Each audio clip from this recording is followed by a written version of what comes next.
Hello everyone, welcome back to another episode of r/slash Tales from Tech Support. In today's episode, I wish I could have a job like yours, paid to do nothing. My camera system doesn't work during the night. Turn it on and leave it on. Case fans. Before we get started, make sure to subscribe so you will never miss a video. So let's get started. I wish I could have a job like yours, paid to do nothing. So, I work for an ISP. In my department, most of the issues we deal with are computer related, but we will sometimes deal with tablets and mobile phones for more basic issues. If people have problems with their internet connection that is not computer/basic turn on off modem/router related, we send them off to the internet department. Same with landlines and TV. If it's not a quick and easy fix, they are sent to the specific department, as they have the required training and access to specific tools to troubleshoot the issues. Now, luckily for me, I only deal with people in chat. I've paid my dues over the years and no longer have to deal with people yelling at me on the phones. It's pretty great, to be honest. Anyways, enough chit-chatting, story time. Me, thank you for contacting ISP. How may I help you today? User, having problems with phone, can't dial out. Me, is this a landline or a cell phone? User, landline. Me, do you maybe have a cell phone you could use? User, no. Me, unfortunately this department does not provide support for landline issues. Since you do not have access to any phones, let me redirect you to the landline support chat. Landline support chat linky link. User, it says no one is available. Me, oh, let me check. Indeed they do not seem to be available at this time, long weekend, after 5 p.m., good luck lady. Unfortunately, the only other option would be to visit your local ISP store, or perhaps you could try to call from a neighbor's phone. User, no sense in calling from neighbors if I am not home. Why won't the reps answer? Me, they can still remotely test your line if you are not home. As for why the reps do not answer, they are another department, so I would not be able to answer that. User, know what? Forget this. I want to know why I am paying good money for garbage. Me, unfortunately we do not provide landline support in department. They have their own department with proper tools to troubleshoot these specific issues. I ignored the why she is paying good money, as I honestly do not know of any other places that charges this little for basically unlimited support for computer issues. It's dirt cheap. I mentally challenged her to find a cheaper place, because I know %100 she will not find a better deal elsewhere. User, the internet has been screwed since Thursday, and now the phone. Co-workers start to join chat with popcorn in hand to watch the circus. It was a slow day. Me, there has been a major outage, day of outage, that affected a good part of affected area. Although all services have been restored by now, it is possible some places might be having some issues, and it will need to be dealt with by the appropriate department. User, forget it. I wish I could have a job like yours and get paid to do nothing. Where are you at? Me, I am located in geographical area. User, where? You said you could not help here. Where is here? Me, here is in department. User, okay. Not getting the answer I want, but I bet you are overseas somewhere. Me, I assure you everyone from department is located within not India. Which is true.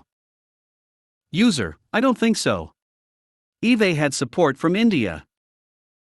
Me, some places do hire from overseas, but I assure you all of our team members are located within not India. User, right. User has left chat. My camera system doesn't work during the night. I work as tech support for a company that sells access control, alarm, and video surveillance products. I'm on the phone all day, helping installers with any technical issue they could have with our products. I get a call from a technician that is his own boss. He's kind of a one-man show. He has no employee and mostly does small business or residential camera system installations, so when he calls, it's never a real, unsolvable issue. He installs lower-end cameras and DVRs that are pretty much plug and play. So he calls me, and he's at his customer's location, which is a small family-owned business. His customer is right next to him. The problem is that his camera system is not recording at night. Okay, I get calls like this every day. I'm 99% sure the problem is that he didn't set the schedule correctly. So I walk him through the menus, and he slowly makes his way to the storage schedule section. After having him tell me what he sees on the screen, we determined that the recording schedule for his storage is not the problem. There is another section in the menu where you can enable motion detection to work only at certain time, so I help him navigate to that section, but it was set for 24/7. So the issue wasn't in the DVR menu. At this point I'm thinking that he went into each individual camera's setting, and it's the camera themselves that doesn't have the right schedule. We can't browse the web interface of the camera when it's on the DVR, unless you have a laptop and some IPv4 knowledge. So I have the technician grab his laptop in his truck, and I walk him through setting up his network card to the right IP. After about 30 minutes of back and forth, he finally gets to one of the camera's web interface, only to realize that the schedule was left by default, with the right settings. So that wasn't the issue either. At this point all my ideas were shot down. The technician kept on saying that the issue was with the product, but I knew it was almost impossible. I had a look at the time the videos would stop and start recording.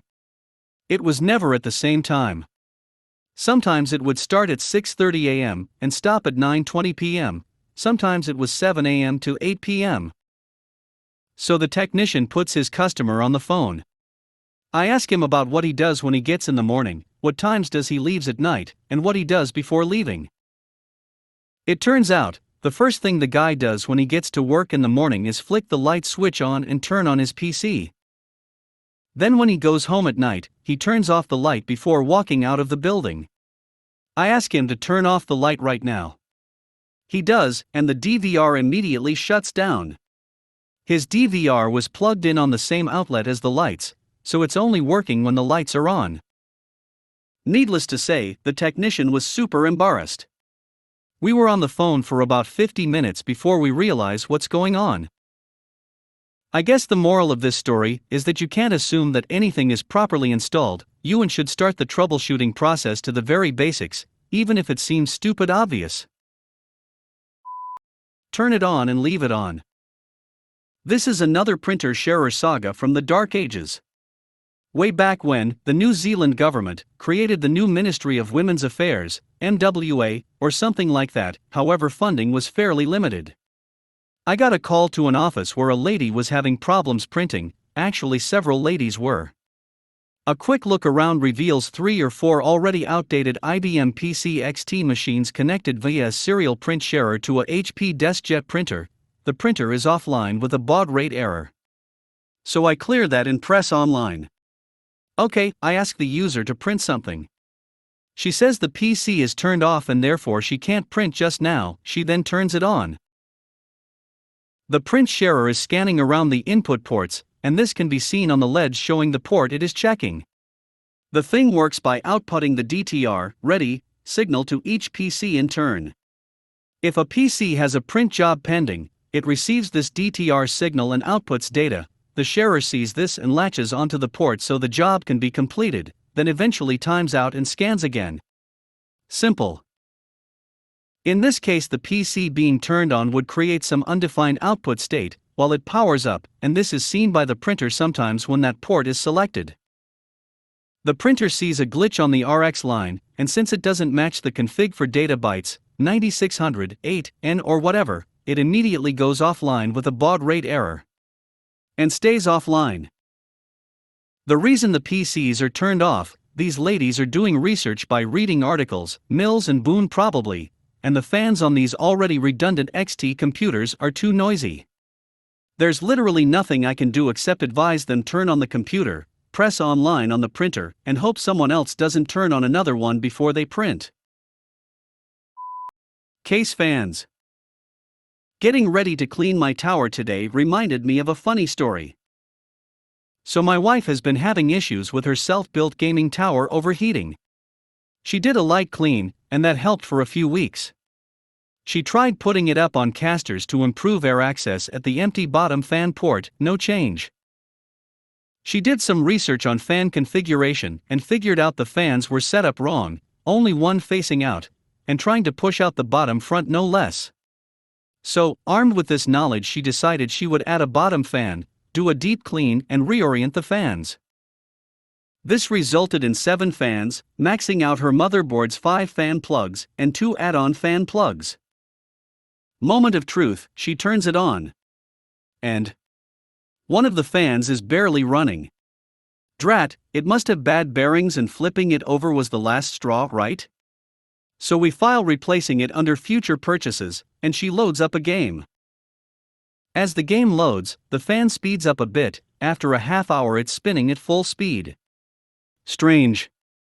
So when she finishes her game off, and the fan starts slowing down again. And it was at this moment my wife realized she had plugged this case fan in as CPU OPT, and the motherboard only spun it up when necessary. Oops.